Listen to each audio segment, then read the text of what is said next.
मैं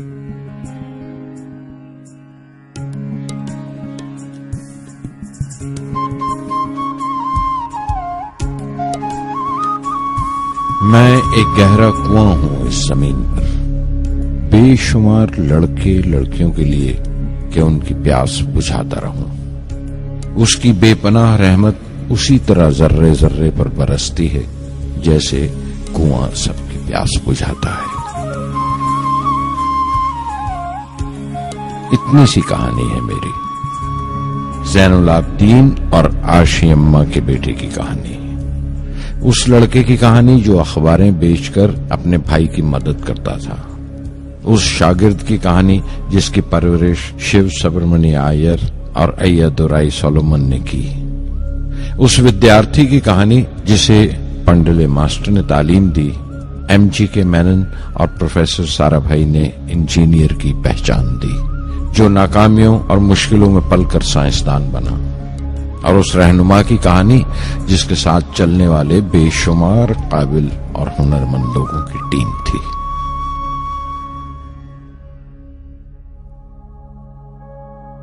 मेरी कहानी मेरे साथ खत्म हो जाएगी, क्योंकि दुनियावी मानों में मेरे पास कोई पूंजी नहीं है।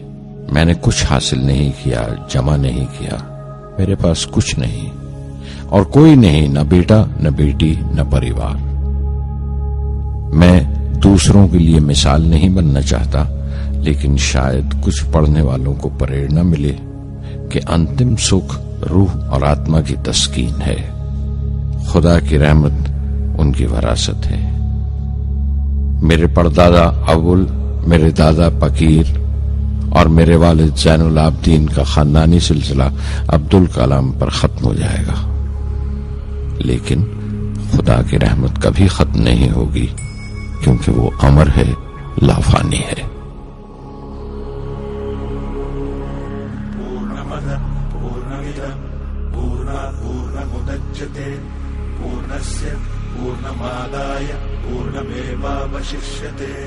ओम पूर्णमद पूर्णमिदं पूर्णात् पूर्णमुदच्यते पूर्णस्य पूर्णमादाय पूर्णमेवावशिष्यते। पूर्णमद पूर्णमिदं पूर्णात् पूर्णमुदच्यते पूर्णस्य पूर्णमादाय पूर्णमेवावशिष्यते। पूर्णमद पूर्णमिदं पूर्णात् पूर्णमुदच्यते पूर्णस्य पूर्णमादाय पूर्णमेवावशिष्यते।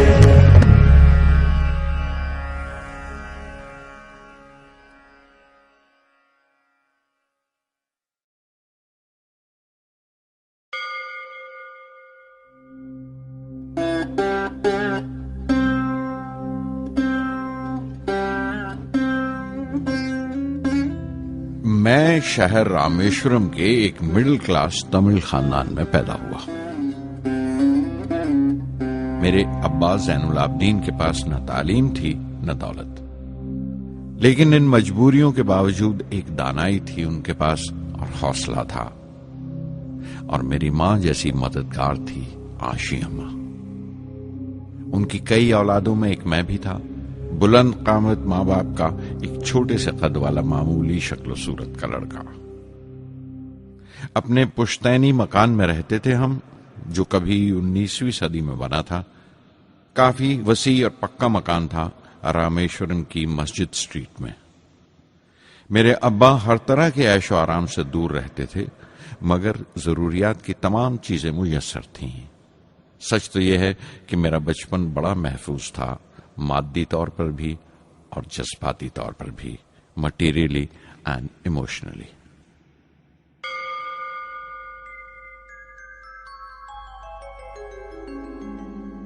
रामेश्वरम का मशहूर शिव मंदिर हमारे घर से सिर्फ 10 मिनट की दूरी पर था। हमारे इलाके में ज्यादा आबादी मुसलमानों की थी, फिर भी काफी हिंदू घराने थे जो बड़े इत्तेफाक से पड़ोस में रहते थे। हमारे इलाके में एक बड़ी पुरानी मस्जिद थी, जहां मेरे अब्बा मुझे हर शाम नमाज पढ़ने के लिए ले जाया करते थे।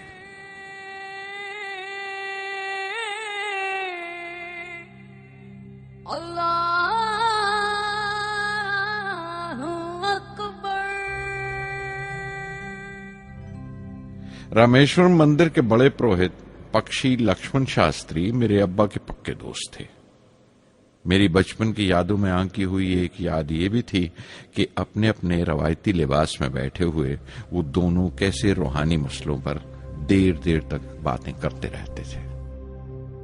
मेरे अब्बा मुश्किल से मुश्किल रूहानी मामलों को भी तमिल की आम जबान में बयान कर लिया करते थे। एक बार मुझसे कहा था, जब आफत आए तो आफत की वजह समझने की कोशिश करो, मुश्किलें हमेशा खुद को परखने का मौका देती हैं।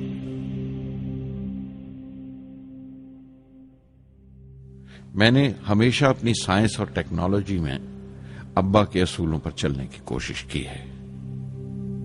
मैं इस बात पर यकीन रखता हूं कि हमसे ऊपर भी एक आला ताकत है, एक महान शक्ति है जो हमें मुसीबत, मायूसी और नाकामियों से निकालकर सच्चाई के मुकाम तक पहुंचाती है।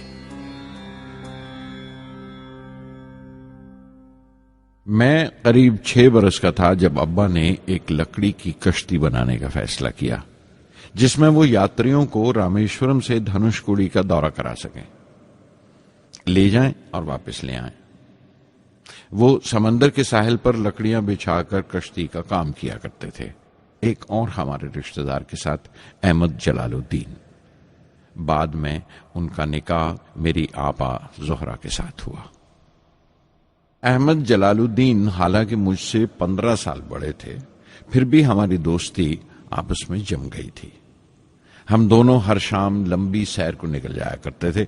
मस्जिद गली से निकलकर हमारा पहला पड़ाव शिव मंदिर हुआ करता था, जिसके गिर्द हम उतनी ही श्रद्धा से परिक्रमा करते थे जिस श्रद्धा से बाहर से आए हुए यात्री।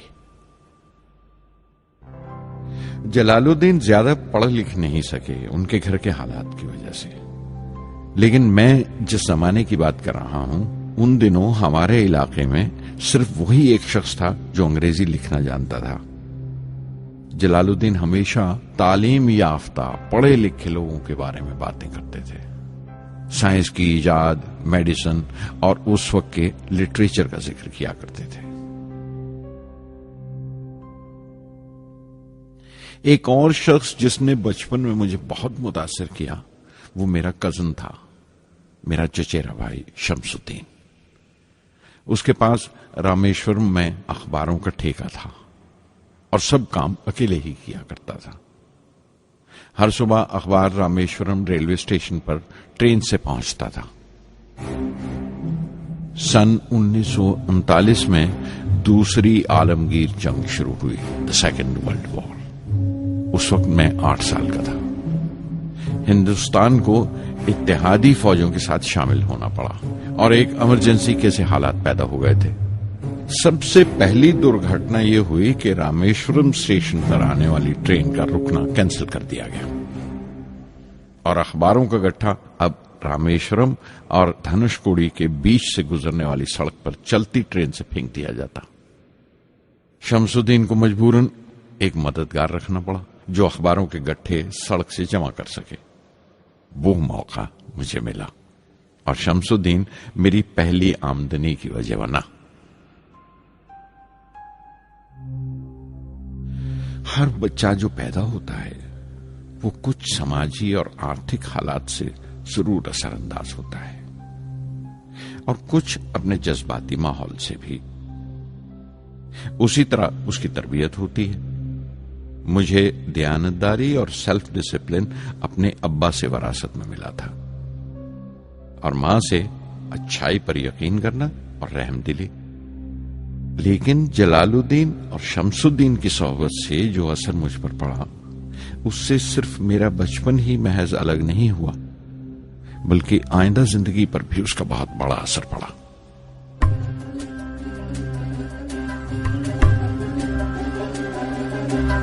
தந்தை மகற்கு ஆற்றும் நன்றி அபயத்து முந்தி இருப்பச்செயல்.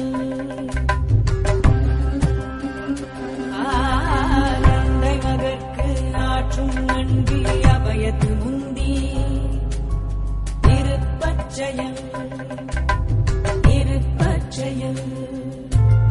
மகன் தந்தைக்கு ஆற்றும் உதவி இவன் தந்தை என்னோற்றான் கொள்.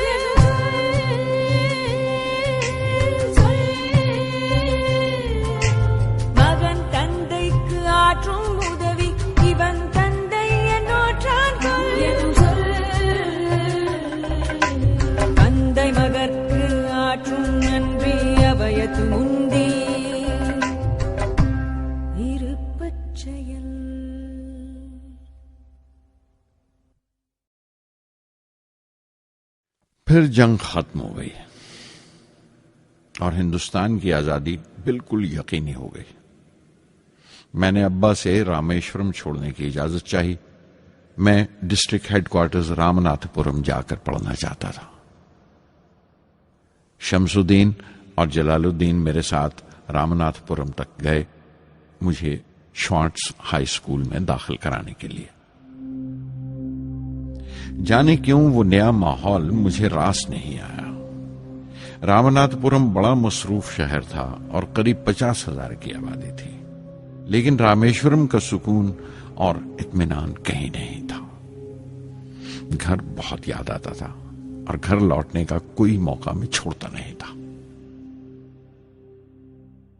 श्वार्ट्ज हाई स्कूल में दाखिल होने के बाद एक 15 साल लड़के के तमाम शौक जो हो सकते थे मेरे अंदर जाग उठे। मेरे टीचर अय्यादुराई सोलोमन बेहतरीन रहबर थे, गाइड, उस नौजवान जहन के लिए जिसके सामने जिंदगी की बेशुमार मुमकिनात खुलने वाली थी।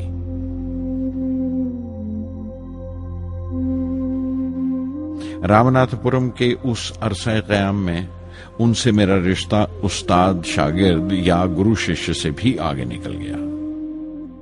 अय्यादुराई कहा करते थे, जिंदगी कामयाब होने और नतीजे हासिल करने के लिए 3 ताकतों पर काबू पाना बहुत जरूरी है: ख्वाहिश, यकीन और उम्मीद।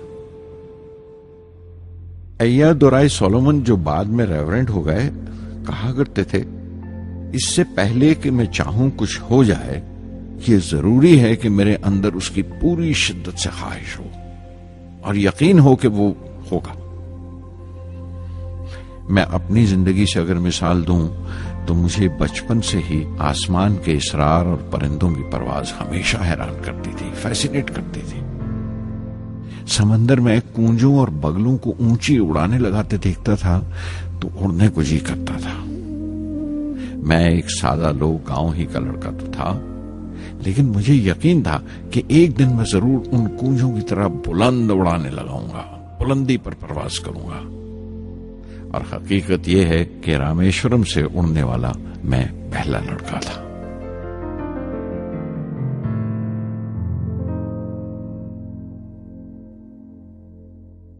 श्वार्ट्ज स्कूल में तालीम खत्म करते करते मेरे अंदर खुद एतमादी बस चुकी थी और मुझे यकीन था कि मैं जरूर कामयाबी हासिल करूंगा। मैं तालीम आगे जारी रखूंगा, उसमें कोई दूसरा ख्याल नहीं था। सन 1950 में मैं इंटरमीडिएट पढ़ने के लिए सेंट जोसेफ कॉलेज ट्रिची में दाखिल हो गया। जब बीएससी डिग्री के लिए मैंने सेंट जोसेफ कॉलेज में दाखिला लिया तो हायर एजुकेशन के माने सिर्फ इतने ही जानता था। ये नहीं जानता था कि हायर एजुकेशन के लिए कुछ और भी हो सकता है। न ये जानता था कि साइंस पढ़ के फ्यूचर के लिए और क्या मौके हासिल हो सकते हैं। बीएससी पास करने के बाद ही जान पाया कि फिजिक्स मेरा सब्जेक्ट नहीं था। अपने ख्वाब को पूरा करने के लिए मुझे इंजीनियरिंग में जाना चाहिए था। पता नहीं क्यों कुछ लोगों का ऐसा ख्याल है कि साइंस आदमी को खुदा से मुनकर कर देती है, लेकिन मेरे लिए तो साइंस एतमाद, विश्वास और रूहानी तस्कीन की वजह रही है। किसी तरह मैं MIT यानी मद्रास इंस्टीट्यूट ऑफ टेक्नोलॉजी के उम्मीदवारों की लिस्ट में तो आ गया, लेकिन उसका दाखिला बहुत महंगा था। कम से कम 1,000 रुपए की जरूरत थी और मेरे अब्बा के पास इतने रुपए नहीं थे। उस वक्त मेरी अक्का, मेरी आपा जोहरा ने अपने सोने के कड़े और चेन बेचकर मेरी फीस का इंतजाम किया। मुझ पर उसकी उम्मीद और यकीन देखकर मैं पसीज गया।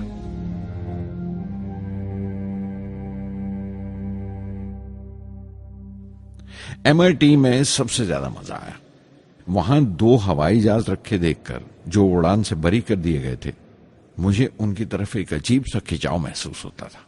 और जब सब लड़के हॉस्टल लौट जाते थे, मैं कई कई घंटे उनके पास बैठा रहता था। फर्स्ट ईयर मुकम्मल करने के बाद जब मुझे अपने ज्यादा खुसूसी मजमून चुनना थे, यानी अपनी स्पेशल ब्रांच का चुनाव करना था, तो मैंने फॉरेन एरोनॉटिकल इंजीनियरिंग का चुनाव कर लिया। MIT की तालीम के दौरान मुझे 3 टीचर्स ने बहुत मुतासिर किया। Professor Spondar, professor KAV Pandalai, professor Narasimha Rao. Professor Spondar technical aerodynamics सिखाते थे। एरोनॉटिकल इंजीनियरिंग में दाखिले से पहले मैंने उनसे सलाह ली थी। उन्होंने समझाया था कि मुझे मुस्तकबिल का फैसला करने से पहले मुस्तकबिल की मुमकिनात के बारे में नहीं सोचना चाहिए, बल्कि सोचना चाहिए एक अच्छी बुनियाद के लिए और अपने रुझान और इश्तियाक के बारे में कि उसमें कितनी शिद्दत है, मेरे एप्टीट्यूड्स और एस्पिरेशन में कितनी इंटेंसिटी है। मैं खुद भी होने वाले इंजीनियरिंग स्टूडेंट्स से कहना चाहता हूं कि जब वो अपना स्पेशलाइजेशन का चुनाव करें तो ये देखें कि उनमें कितना शौक है, कितना उत्साह है और लगन है उस शोबे में जाने के लिए। प्रोफेसर KAV पंडले ने मुझे एरोस्ट्रक्चर डिजाइन सिखाया और उसका तज्जिया भी, विश्लेषण, एनालिसिस भी। वो बड़े खुशदिल और दोस्त टीचर थे और हर साल कोई ना कोई नया तरीका, नया नजरिया लेकर आते थे कोर्स में। प्रोफेसर नरसिंह राव मैथमेटिशियन थे। वो एरोडायनेमिक्स की थ्योरी सिखाया करते थे।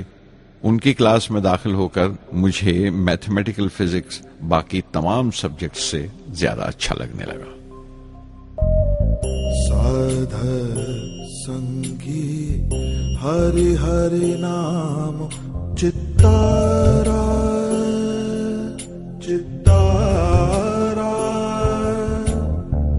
साध संगी हरि हरि नाम चित्तारा, सहज अनंतु होवे दिनु राति, अंकुर भलो हमारा, साध संगी साध संगी।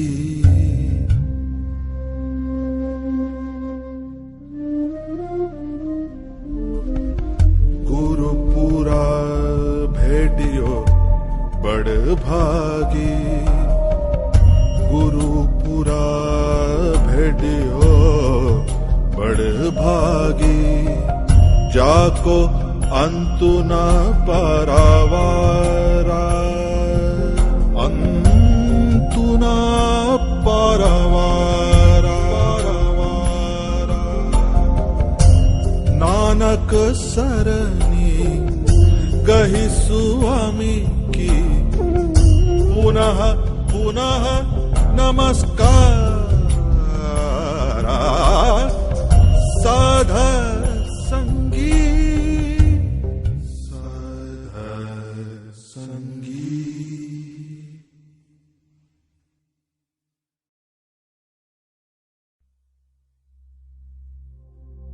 MIT से मैं बेंगलोर के हिंदुस्तान एरोनॉटिक्स लिमिटेड HAL में बतौर ट्रेनी दाखिल हो गया। HAL से जब मैं एरोनॉटिकल इंजीनियरिंग ग्रेजुएट बनकर निकला तो जिंदगी ने 2 मौके मेरे सामने खड़े कर दिए और दोनों मेरी परवाज के देरीना ख्वाब पूरे कर सकते थे। एक मौका था एयरफोर्स का, दूसरा मिनिस्ट्री ऑफ डिफेंस में directorate of technical development and production का। मैंने दोनों में अर्जी भेज दी और बैक वक्त दोनों से इंटरव्यू का बुलावा आ गया। एयरफोर्स के लिए मुझे देहरादून बुलाया गया था और डिफेंस के लिए दिल्ली। मेरे दोनों मुकाम 2000 किलोमीटर के फासले पर थे। ये पहला मौका था मेरा अपने वसी और विराट वतन को देखने का। खिड़की पर बैठा मैं इस देश की सरजमीन को पांव तले से बहता हुआ देख रहा था। हैरान था कि उत्तर की तरफ सफर करते हुए एक ही मुल्क का लैंडस्केप कैसे बदलता चला जाता है। मैं 1 हफ्ता दिल्ली में ठहरा, डिफेंस मिनिस्ट्री का इंटरव्यू दिया। इंटरव्यू अच्छा हुआ था। वहां से मैं देहरादून गया एयरफोर्स सिलेक्शन बोर्ड के इंटरव्यू के लिए। 25 उम्मीदवारों में मैं 9वें नंबर पर आया। मेरा दिल बैठ गया, बहुत मायूस हुआ और कई दिन तक अफसोस रहा कि एयरफोर्स में जाने का मौका मेरे हाथ से निकल गया। मैं ऋषिकेश चला गया, दिल पर यह बोझ लेकर कि आने वाले दिन बड़े सख्त होंगे।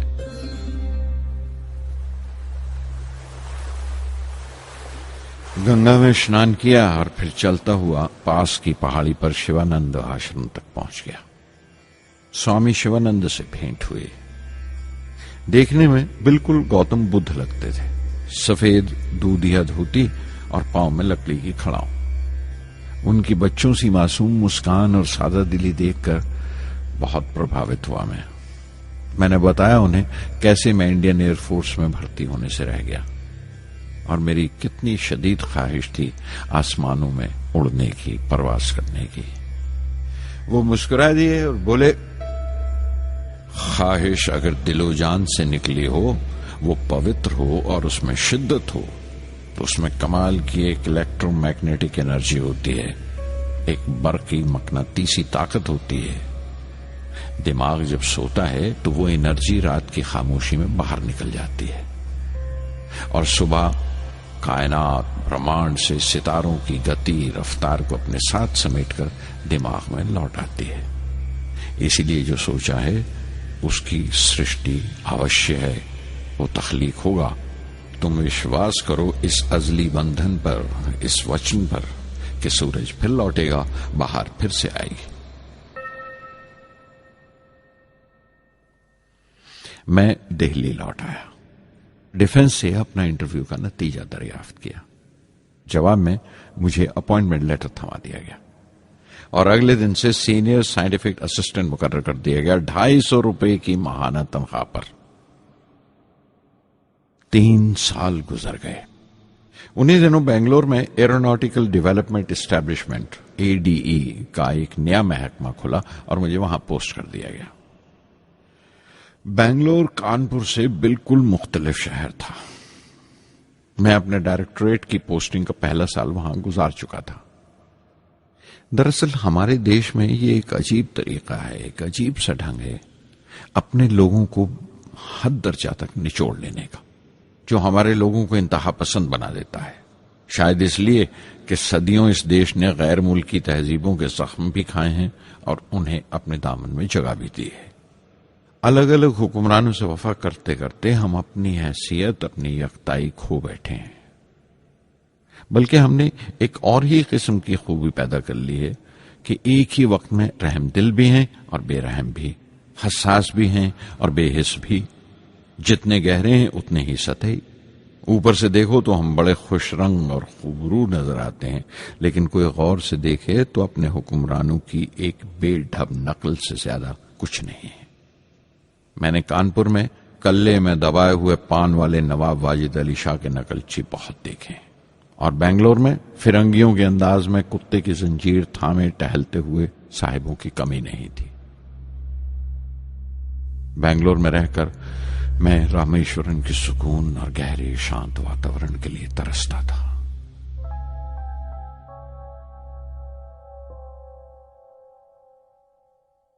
पहले साल तो ADE में कोई ज्यादा काम नहीं था।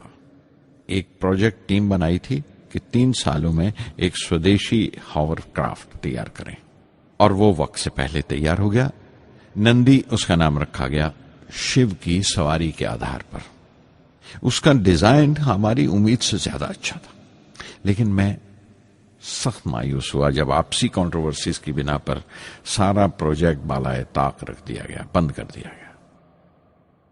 Professor MGK Menon, Tata institute of fundamental research के डायरेक्टर, एक रोज अचानक ही हमारी जांच पड़ताल को आ पहुंचे। नंदी का जिक्र निकला। मुझसे पूछताछ करते हुए उन्होंने ख्वाहिश जाहिर की एक 10 मिनट की उड़ान के लिए। उसके 1 हफ्ता बाद की बात है, मुझे इनकोस्पार से बुलावा आ गया, the Indian committee for space research. मैं मुंबई चला गया रॉकेट इंजीनियर की पोस्ट के लिए इंटरव्यू देने। मेरा इंटरव्यू लेने वाले डॉक्टर विक्रम साराभाई और प्रोफेसर MGK मेनन के अलावा मिस्टर सराफ थे, जो उस वक्त एटॉमिक एनर्जी कमीशन के डिप्यूटी सेक्रेटरी के ओहदे पर थे। डॉक्टर साराभाई की गर्मजोशी ने पहली ही मुलाकात में मेरा दिल मोह लिया। अगले ही दिन मुझे खबर मिल गई कि मैं चुन लिया गया। मुझे इनकोस्पार में रॉकेट इंजीनियर की हैसियत से शामिल कर लिया गया था। सन 1962 के देरीना हिस्से में कहीं इनकोस्पार ने थुम्बा में इक्वेटोरियल रॉकेट लॉन्चिंग स्टेशन बनाने का फैसला किया। थुम्बा केरला में त्रिवेंद्रम से परे एक दूर दराज के ऊंगते से गांव का नाम है। हिंदुस्तान में यह मॉडर्न रॉकेट बेस्ड रिसर्च की एक दबी सी इब्तदा थी, हल्की सी शुरुआत। उसके फौरन बाद ही मुझे 6 माह के लिए अमेरिका भेज दिया गया, नासा में रॉकेट लॉन्चिंग की ट्रेनिंग के लिए। जाने से पहले मैं थोड़ा सा वक्त निकालकर रामेश्वरम गया। मेरे अब्बा मेरी इस कामयाबी के लिए बहुत खुश हुए और मुझे उसी मस्जिद में ले जाकर शुक्राने की नमाज अदा की।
NASA Langley research centre Virginia में मैंने अपने काम की शुरुआत की।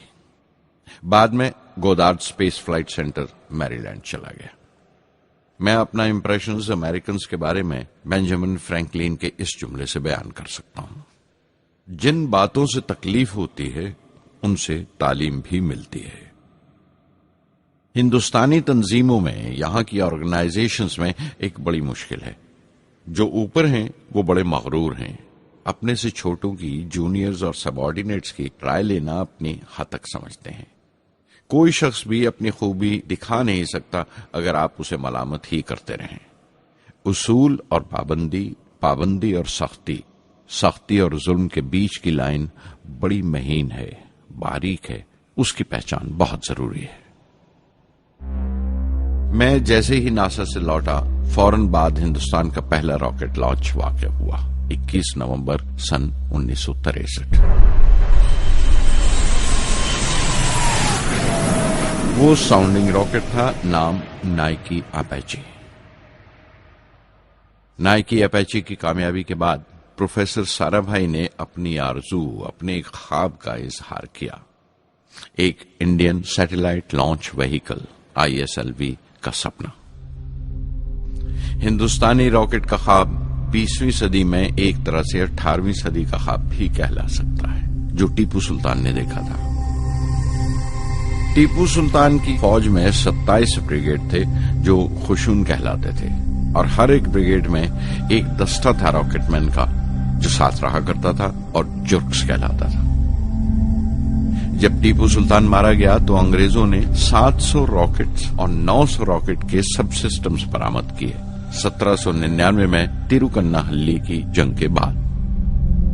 वो रॉकेट्स विलियम कॉन्गरीव ने इंग्लैंड भिजवा दिए जांच पड़ताल के लिए, उसकी तकनीक समझने के लिए, जिसे आज की साइंसी जबान में हम रिवर्स इंजीनियरिंग कहते हैं। टीपू सुल्तान की मौत के साथ उस ख्वाब की भी मौत हो गई, कम से कम 150 साल के लिए। पंडित जवाहरलाल नेहरू की बदौलत वो रॉकेटरी का ख्वाब एक बार फिर हिंदुस्तान में जिंदा हुआ। प्रोफेसर साराभाई ने उस ख्वाब को हकीकत बनाने की जिम्मेदारी अपने सर ले ली। बहुत से तंग नजर लोगों को एतराज था इस बात पर कि इस मुल्क में जहां लोगों को 2 वक्त की रोटी नसीब नहीं होती, वहां इन स्पेस उड़ानों को, इन खलाई तहरीकों को क्यों तरजीह दी जा रही है। लेकिन प्रधानमंत्री पंडित नेहरू और प्रोफेसर साराभाई के नजरिए में किसी किस्म का मुबालगा नहीं था। उनके नजरिए बिल्कुल साफ थे कि अगर दुनिया के मुल्कों में और दुनिया के मसलों में कोई हिस्सा लेना है, शिरकत करनी है, हिंदुस्तान को कोई हैसियत हासिल करनी है, तो साइंस और टेक्नोलॉजी की तरक्की और खुद मुख्तारी, सेल्फ रिलायंस अशद जरूरी है। और उनका मकसद ताकत का मुजाहिरा हरगिज नहीं था। सहज पके सो मीठा होए। थुम्बा में 2 रॉकेट सहज पके मगर कामयाब हुए, एक रोहिणी, दूसरा मेनका। अगला साल लगा ही था जब प्रोफेसर साराभाई ने मुझे दिल्ली बुला भेजा।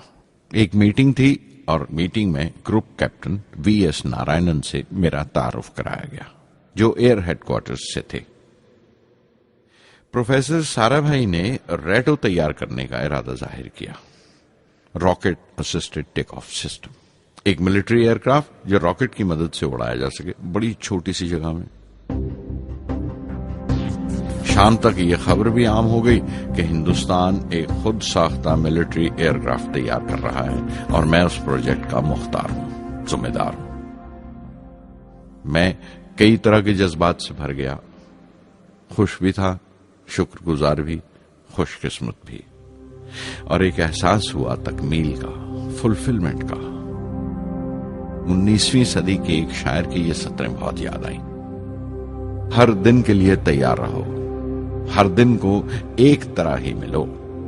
जब ओखली हो बर्दाश्त करो, जब दस्ता हो तो वार करो। रेटो पे काम करते हुए 2 अहम वाकयात हुए। पहला तो यह था कि अपने देश में पहली बार स्पेस रिसर्च का 10 साला प्रोग्राम तैयार हुआ, जिसके ऑथर थे प्रोफेसर साराभाई।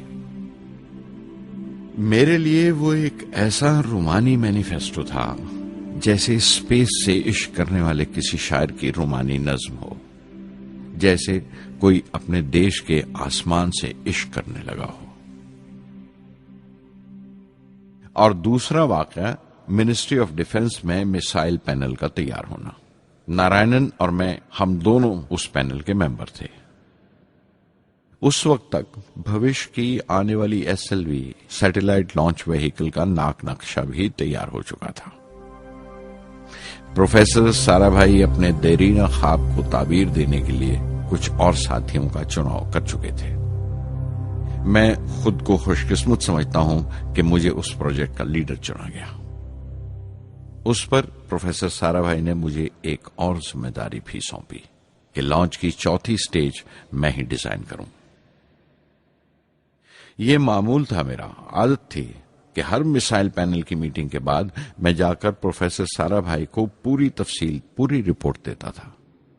दिल्ली में ऐसी ही एक मीटिंग के बाद 23 दिसंबर 1971 को मैं त्रिवेंद्रम लौट रहा था और उस दिन प्रोफेसर साराभाई थुम्बा में SLV का मुआयना करने गए हुए थे।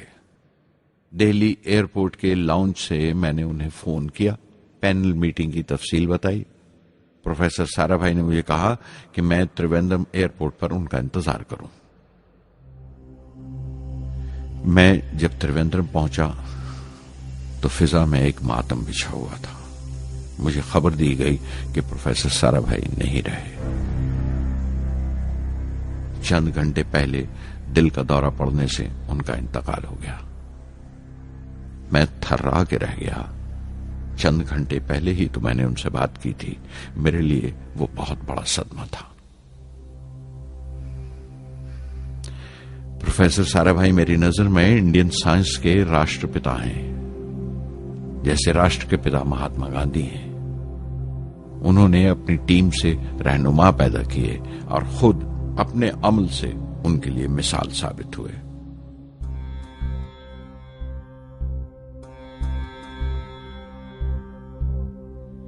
నానాటి బతుకు నాటకము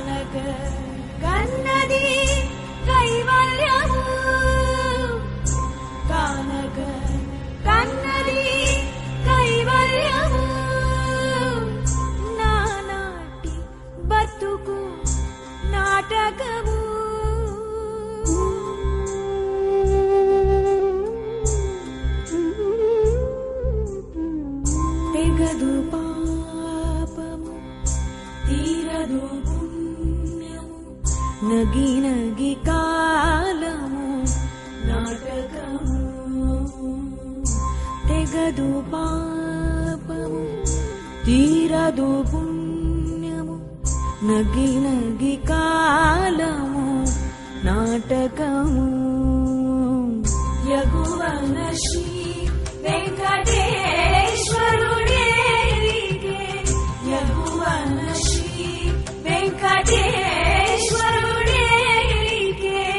గగనము నీతిది కైవల్యము గగనము నీతిది కైవల్యము కైవల్యము.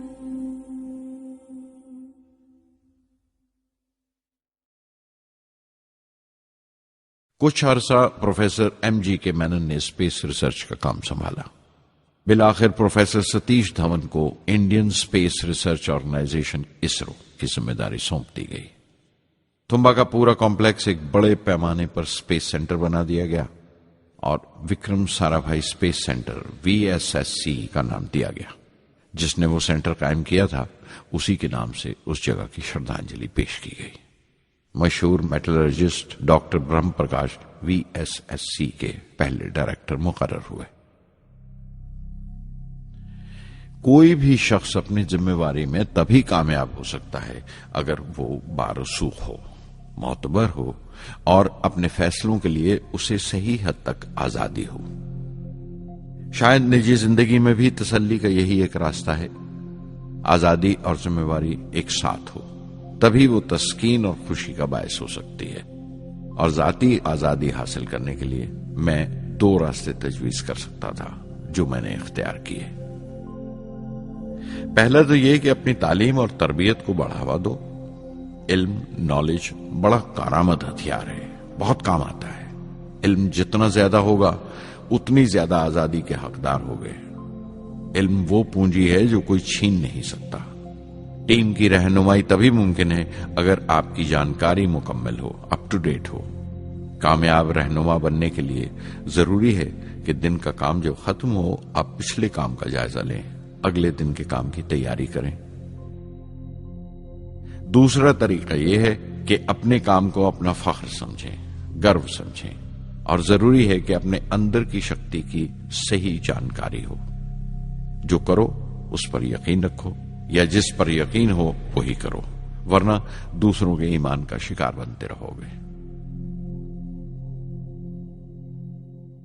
SLV प्रोजेक्ट के पहले 3 सालों में साइंस के बहुत से नए नए इसरार खुले और आहिस्ता आहिस्ता साइंस और टेक्नोलॉजी का फर्क समझ आने लगा. रिसर्च और अमल, डेवलपमेंट का फासला पता चलने लगा.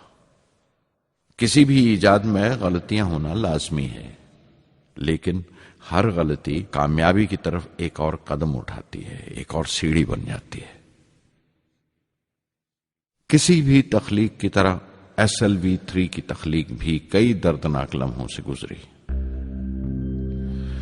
एक रोज जब मैं और मेरे तमाम साथी अपने कामों में पूरी तरह डूबे हुए थे, मेरे घर से एक मौत की इत्तला पहुंची. मेरे दोस्त और हमदर्द मेरे बहनोई जलालुद्दीन का इंतकाल हो गया था. कुछ देर के लिए तो मैं सुन्न होकर रह गया. मेरी आंखों में अंधेरा छा गया.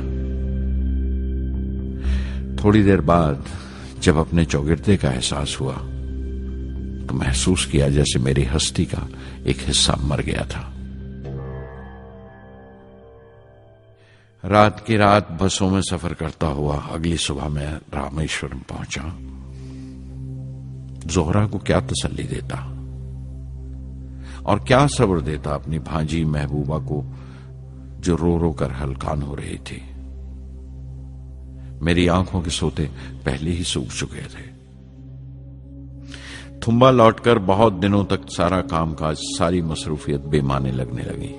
बहुत दिनों तक बहुत मलाल लगा, सब बेमानी लगता था. प्रोफेसर धवन देर देर तक हौसला देते थे. कहते SLV पर जैसे जैसे काम आगे बढ़ेगा मुझे सब्र महसूस होगा और ये मायूसी कम होते होते गुजर जाएगी. 1976 में मेरे अब्बा ज़ैनुल आबदीन 102 साल की उम्र में वहीं रामेश्वरम में इंतकाल फरमा गए। 15 पोते पोतियां छोड़कर गए थे पीछे और एक पड़पोता। दुनियावी तौर पर वो सिर्फ एक और बुजुर्ग की मौत थी। कोई बड़ा मातम नहीं हुआ, झंडा नहीं उतारा गया, न अखबारों ने स्याह हाशिए दिए, न सियासतदान थे वो, न विद्वान कोई, न कोई बड़े सरमायादार। एक सीधे सादे इंसान थे, फरिश्ता सिफत। और हर उस बात की वजह थे जो दानाई और पारसाई की राह दिखाती है।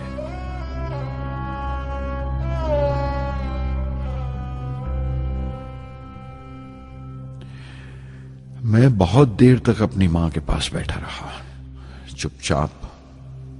और जब उठा थुम्बा लौटने के लिए तो उसने रुंधे गले से दुआएं दी मुझे।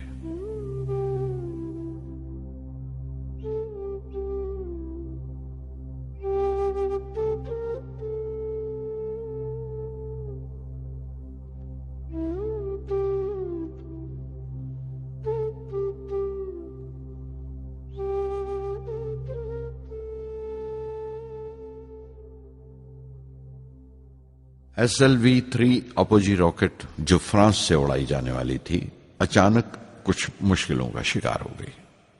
मुझे फौरन फ्रांस जाना पड़ा। मैं रवाना होने ही वाला था कि मेरी मां की मौत की खबर पहुंची। यके बाद दीगरे 3 मौतें हो गई मेरे घर में। उस वक्त मुझे अपने काम में पूरे ध्यान की जरूरत थी। 100% लगन से काम करने की ख्वाहिश किसी और लगन की गुंजाइश नहीं छोड़ती। मुकम्मल नीति और पूरी लगन से SLV-3 का ख्वाब 1979 के दरमियान में जाकर पूरा हुआ। हमने SLV-3 की परवाज का दिन 10 अगस्त 1979 तय किया था। 23 मीटर लंबा 4 स्टेजेस का ये रॉकेट 17 टन का वजन लेकर 7:58 पर बड़ी कजदाई से उड़ा और खला की तरफ रवाना हुआ।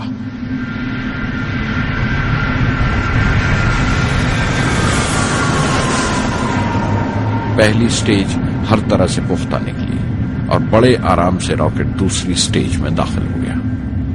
हम सब दम खुद रह गए, सांस रोके बैठे थे। हमारे बरसों का ख्वाब आसमान की तरफ सफर कर रहा था। अचानक हमारे ख्वाब में दरार आई, हमारा सुकूत टूटा, हमारी खामोशी टूटी। दूसरी स्टेज काबू से बाहर होने लगी थी। 317 सेकंड के बाद परवाज टूट गई। मेरी मेहनत और उम्मीद चौथी स्टेज को साथ लेकर तमाम मलबा श्री हरिकोटा से 560 किलोमीटर दूर समंदर में जाके गिरा।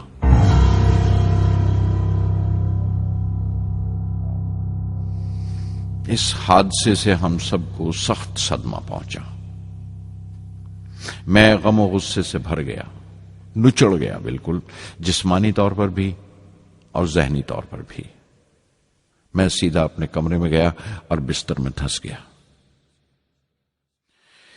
मैंने अपने कंधे पर एक दिलासे का हाथ महसूस किया तो आंख खोली। दोपहर ढल चुकी थी, शाम करीब थी।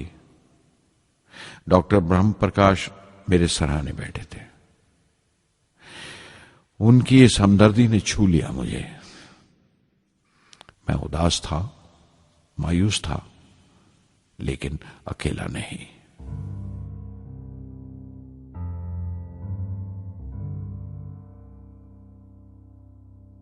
हर शख्स तकनीकी जमा तफरीक और बहस मुबासे के बाद मुतमईन हो चुका था, संतुष्ट हो चुका था, लेकिन मुझे इत्मीनान न आया और मुसलसल बेचैन रहा।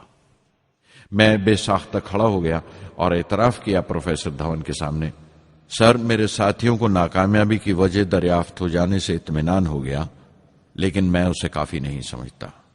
इस मिशन के डायरेक्टर की हैसियत से इस गलती को भी मैं अपनी जिम्मेवारी समझता हूं। SLV-3 की नाकामयाबी की जिम्मेवारी मेरी है।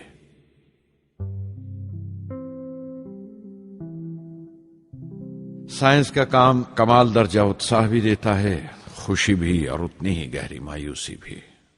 इस तरह के वाकयात सोच सोचकर मैं दिल को ढारस देता रहा।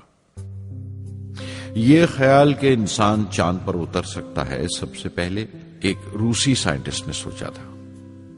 उसे हकीकत बनने में 40 साल गुजर गए जब अमेरिका ने उसे पूरा किया। प्रोफेसर चंद्रशेखर ने चंद्रशेखर लिमिट का आविष्कार किया था 1930 में, जब कैम्ब्रिज में पढ़ रहे थे। लेकिन 50 साल बाद उन्हें उसी डिस्कवरी पर नोबेल प्राइज मिला। वॉन ब्रॉन अपनी सैटर्न लॉन्च व्हीकल से आदमी को चांद पर उतारने से पहले कितनी सारी नाकामियों से गुजरे होंगे। पहाड़ की चोटी पर उतरने से पहाड़ पर चढ़ने का तजुर्बा नहीं मिलता। जिंदगी पहाड़ की चढ़ानों पर मिलती है, चोटी पर नहीं। चढ़ानों पर ही तजुर्बे मिलते हैं और जिंदगी मंचती है और टेक्नोलॉजी तरक्की करती है। चोटी पर पहुंचने की कोशिश ही में चढ़ानों का इल्म हासिल होता है। मैं एक एक कदम चलता रहा, चढ़ता रहा चोटी की तरफ।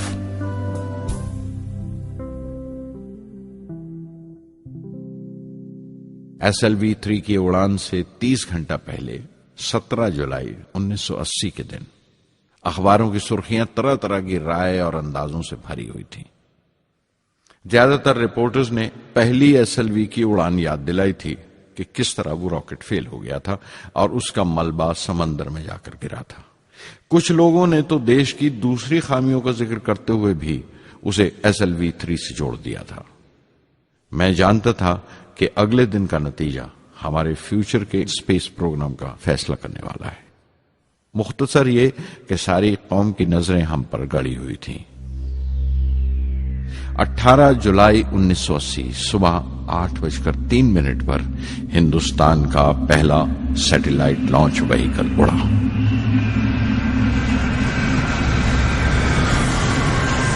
मैंने रोहिणी सैटेलाइट का तमाम डेटा कंप्यूटर पर जांचा। अगले 2 मिनट के अंदर अंदर रोहिणी अंतरिक्ष में था। उस तमाम शोरगुल के बीच में मैंने अपनी जिंदगी के सबसे अहम अल्फाज अदा किए। मैं मिशन डायरेक्टर बोल रहा हूं, एक जरूरी खबर सुनने को तैयार रहो।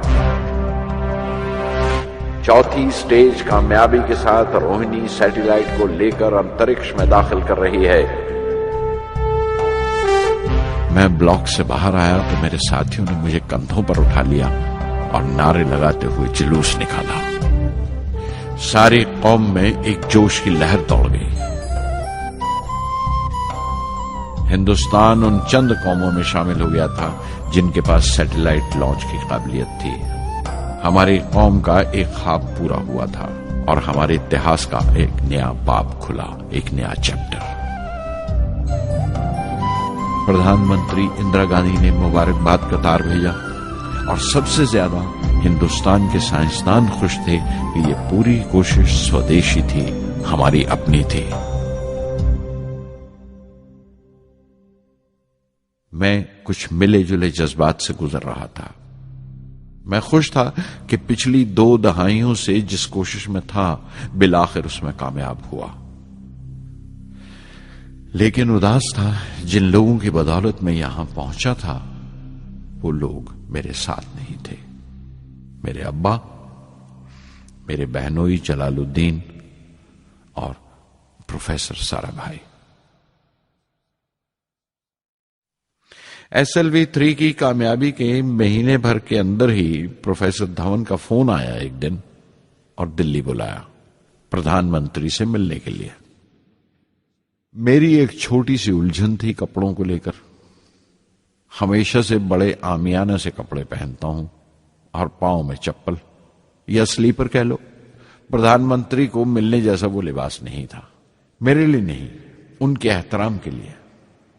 सुना तो प्रोफेसर धवन बोले, कपड़ों की फिक्र मत करो, तुमने जो शानदार कामयाबी पहन रखी है वो काफी है।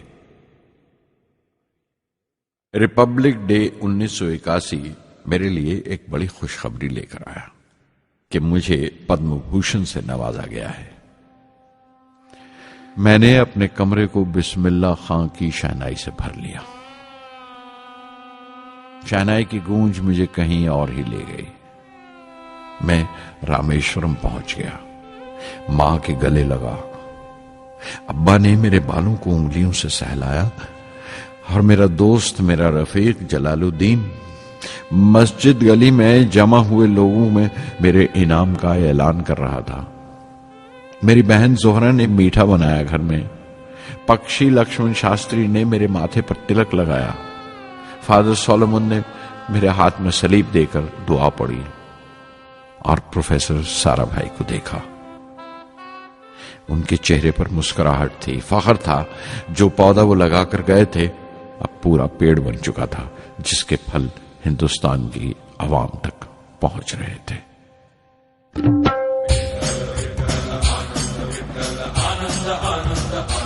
ओ आनंदाचे डोही आनंद तरंग, आनंदाचे डोही आनंद तरंग, आनंदाची अंग, आनंदाचे आनंदाची अंग, आनंदाचे आनंदाचे डोही आनंद तरंग, आनंदाचे डोही आनंद तरंग।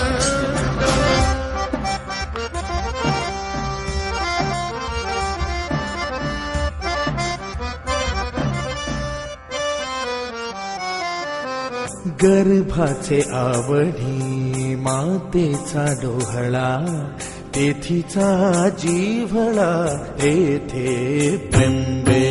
गर्भाचे आवडी मातेचा डोहळा, तेथीचा जिव्हाळा तेथे बिंबे।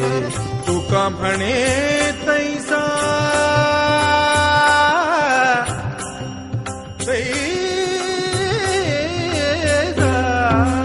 तुका म्हणे तैसा ओतलाचे ठसा, अनुभव सरीसा मुखाला।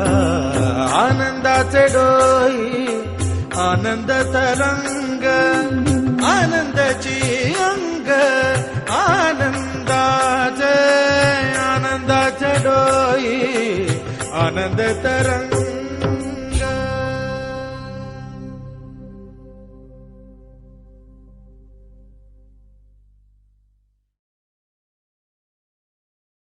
पहली जून 1982 मैंने defence research and development laboratory DRDL की जिम्मेवारी संभाल ली। उस वक्त के defence minister Shri R Venkataraman ने जब मशवरा दिया कि बजाय दर्जा बदर्जा मिसाइल तैयार करने के हमें मुकम्मल अपनी मिसाइल तैयार करने का प्रोग्राम बनाना चाहिए, तो हमें अपने कानों पर यकीन नहीं आया और देखते देखते ही वो प्रोजेक्ट एक मुकम्मल मिसाइल का प्रोग्राम बन गया, जिसके नतीजे आइंदा बहुत दूर तक पहुंचे। हर एक प्रोजेक्ट का नाम हिंदुस्तान की खुद मुख्तारी, सेल्फ रिलायंस का सबूत था। सरफेस टू सरफेस मिसाइल का नाम पृथ्वी रखा गया, टैक्टिकल कोर व्हीकल को त्रिशूल का नाम दिया गया, surface to air defence system Akash कहलाया, एंटी टैंक मिसाइल प्रोजेक्ट को नाग के नाम से पुकारा गया और मेरे देरीना ख्वाब रेक्स को यानी re entry experiment launch vehicle को मैंने अग्नि का नाम दिया। मिसाइल टेक्नोलॉजी का हुनर दुनिया की कुछ चुनी हुई कौमों के पास ही था। वो बड़े ताज्जुब से हमारी तरफ देख रहे थे कि हम क्या करने जा रहे हैं और कैसे करेंगे। हम एक मीटिंग में बैठे हुए अपने मकसद को पूरा करने के लिए 1984 की निशानदेही कर रहे थे जब डॉक्टर ब्रह्म प्रकाश की मौत की खबर आई। मेरे लिए वो एक और सदमा था। पहली SLV की नाकामी के वक्त जिस तरह उन्होंने ढारस दी थी मुझे, वो याद करके मैं और ज्यादा गमगीन हो गया।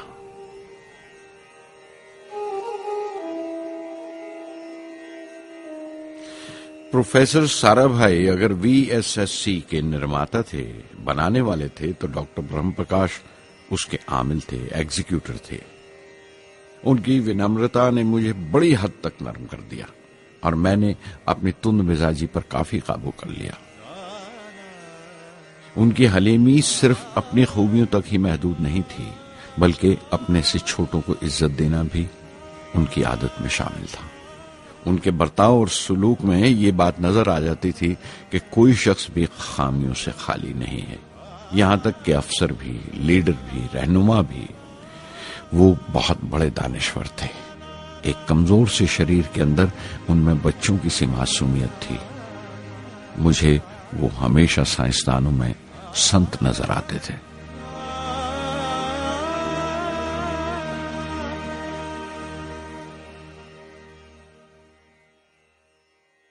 पृथ्वी का काम अपनी तकमील को पहुंच रहा था जब हम 1988 में दाखिल हुए।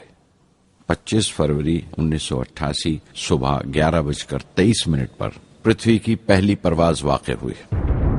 हमारे मुल्क में वो एक ऐतिहासिक मौका था।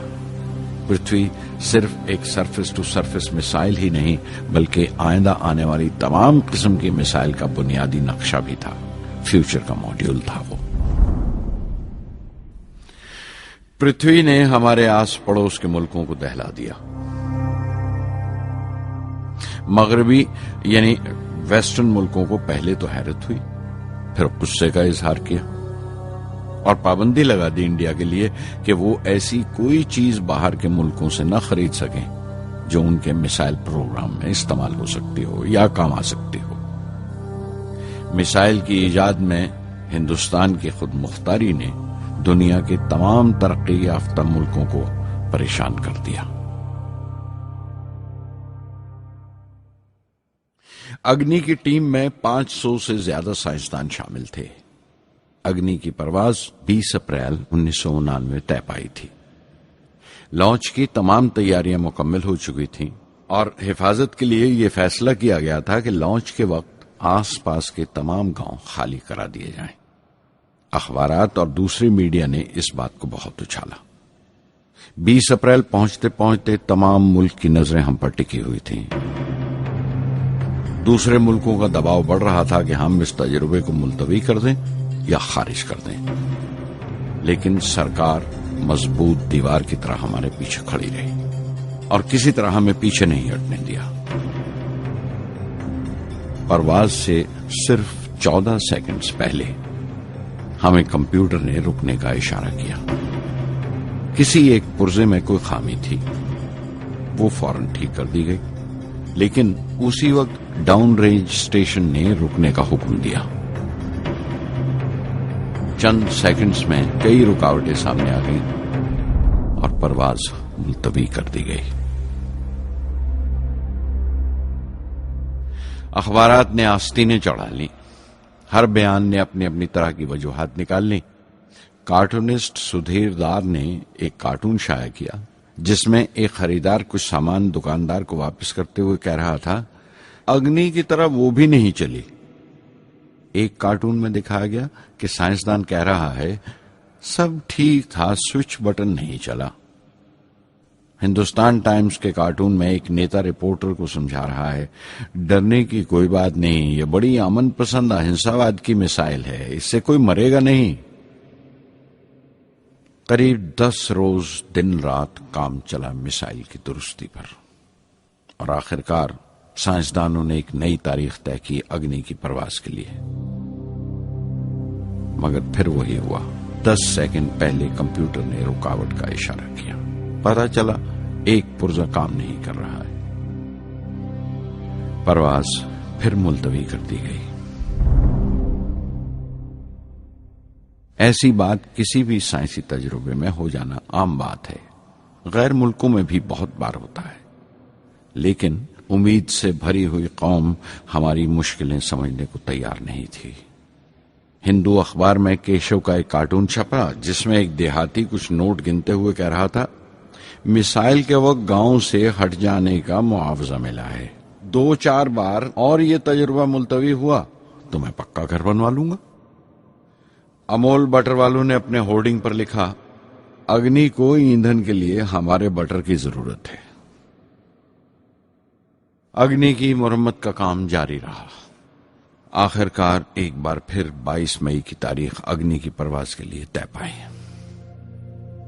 उसकी पिछली रात doctor Arunachalam, general KN Singh और मैं डिफेंस मिनिस्टर KC पंत के साथ चहलकदमी कर रहे थे। पूरे चांद की रात थी, हाई टाइड का वक्त था और लहरें गरज गरज कर खुदा की अजमत का नाम ले रही थी। कल अग्नि की परवाज कामयाब होगी या नहीं, बार बार यही सवाल हमारे दिमाग में गूंज रहा था।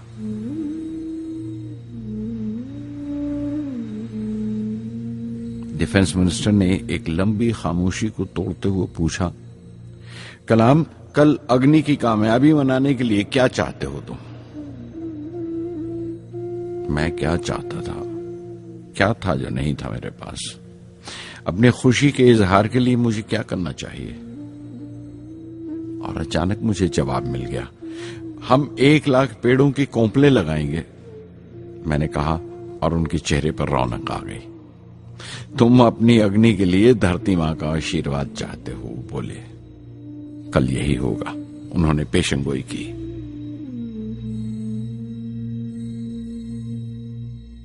अगले दिन सुबह 7:10 पर अग्नि लॉन्च हुई। कदम कदम सही निकला। मिसाइल ने जैसे टेक्स्ट बुक याद कर लिया हो, जैसे सबक याद कर लिया था। हर सवाल का सही जवाब मिल रहा था। लगता था एक लंबे खौफनाक ख्वाब के बाद एक खूबसूरत सुबह ने आंख खोली है। 5 साल की मुशक्कत के बाद हम इस लॉन्च पैड पर पहुंचे थे। इसके पीछे 5 लंबे सालों की नाकामयाबी, कोशिशें और इम्तिहान खड़े थे। इस कोशिश को रोक देने के लिए हिंदुस्तान ने हर तरह के दबाव बर्दाश्त किए थे, लेकिन हमने कर दिखाया जो करना था। मेरी जिंदगी का सबसे कीमती लम्हा था वो मुट्ठी भर सेकंड्स, 600 सेकंड की वो परवाज जिसने हमारी बरसों की थकान दूर कर दी, बरसों की मेहनत को कामयाबी का तिलक लगाया। उस रात मैंने अपनी डायरी में लिखा, अग्नि को इस नजर से मत देखो। ये सिर्फ ऊपर उठने का साधन नहीं है, न शक्ति की नुमाइश है। अग्नि एक लौ है जो हर हिंदुस्तानी के दिल में जल रही है। इसे मिसाइल मत समझो, ये कौम के माथे पर चमकता हुआ आग का सुनहरी तिलक है। स्वधर्मम् अपि चावेक्ष्य न विकम्पितुम् अर्हसि, धर्म्याद् युद्धश्रेयोऽन्यक्षत्रियस्य न विद्यते। स्वधर्मम् अपि चावेक्ष्य न विकम्पितुम् अर्हसि, धर्म्याद् युद्धश्रेयोऽन्यक्षत्रियस्य न विद्यते। अदच्चेत्त्वम् इमम् धर्म्यम् सङ्ग्रामम् न करिष्यसि, तदस्वधर्मम् कीर्तिम् च हित्वा पापम् अवाप्स्यसि, हित्वा पापम् अवाप्स्यसि।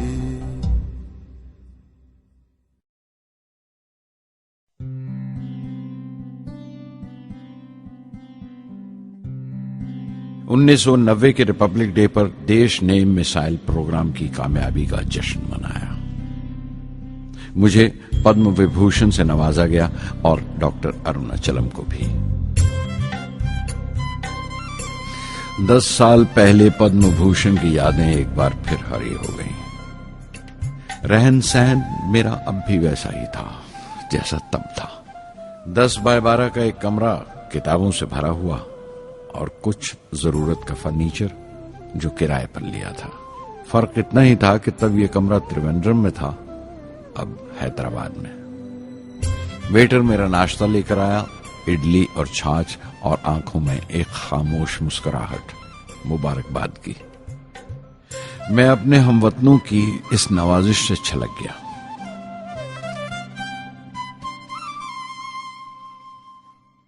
मैं जानता हूं कि बहुत से साइंसदान और इंजीनियर मौका मिलते ही वतन छोड़ जाते हैं, दूसरे मुल्कों में चले जाते हैं ज्यादा रुपया कमाने के लिए, ज्यादा आमदनी के लिए। लेकिन ये आदर, मोहब्बत और इज्जत क्या कमा सकते हैं जो उन्हें अपने वतन से मिलती है? 15 अक्टूबर 1991 में 60 साल का हो गया। मुझे अपने रिटायरमेंट का इंतजार था। चाहता था कि करीब बच्चों के लिए एक स्कूल खोलूं। ये वो दिन थे जब मैंने सोचा कि अपनी जिंदगी के तजुर्बे, मुशाहिदे और वो तमाम बातें कलमबंद करूं जो दूसरों के काम आ सकें। एक तरह से अपनी स्वाने उम्री लिखूं, अपनी जीवनी।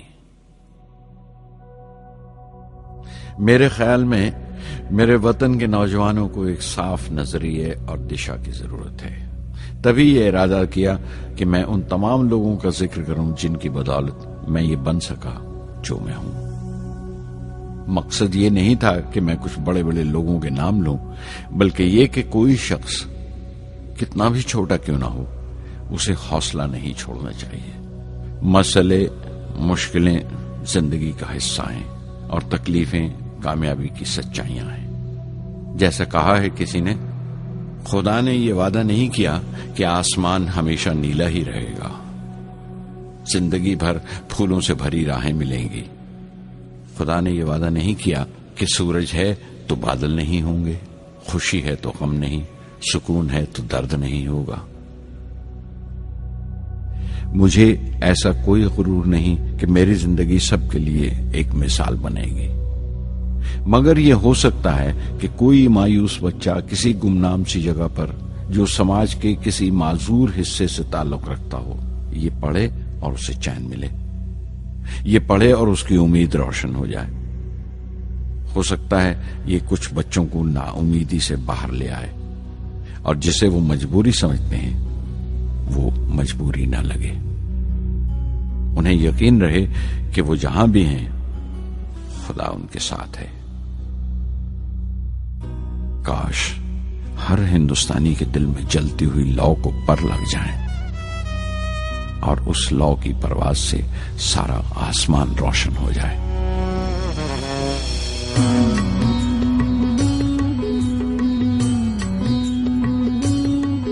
ये ज़मीं मेरी, मेरा आसमां, बड़ा खूबसूरत है जहां।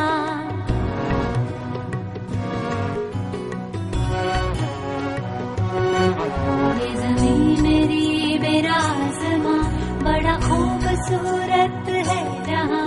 मेरी जिंदगी परवाज़ है, वो फिजा मेरी, मैं उड़ूं जहां। मेरी जिंदगी परवाज़ है, वो फिजा मेरी, मैं उड़ूं जहां। ये ज़मीं मेरी, मेरा आसमां, बड़ा खूबसूरत है जहां। कभी धूप लेप के आसमां हमने सुनहरी कर लिया। कभी धूप लेप के आसमां हमने सुनहरी कर लिया। फिर धूप बांध के पाँव में हम उड़े हैं ठंडी हवाओं में। ज़मीं मेरी, मेरा आसमां, बड़ा खूबसूरत है जहां। कभी वक्त उठा के सरों पे हम और आग लेके परों पे हम। कभी वक्त उठा के सरों पे हम और आग लेके परों पे हम। कभी छानी खाली खला कहीं, हम उड़े जहाँ पे हवा नहीं। ज़मीं मेरी, मेरा आसमां, बड़ा खूबसूरत है जहां। मेरी जिंदगी परवाज़ है, मेरी जिंदगी परवाज़ है, वो फिजा मेरी, मैं उड़ूं जहां। ये ज़मीं मेरी, मेरा आसमां, बड़ा खूबसूरत है जहां। ये ज़मीं मेरी, मेरा आसमां, बड़ा खूबसूरत है जहां।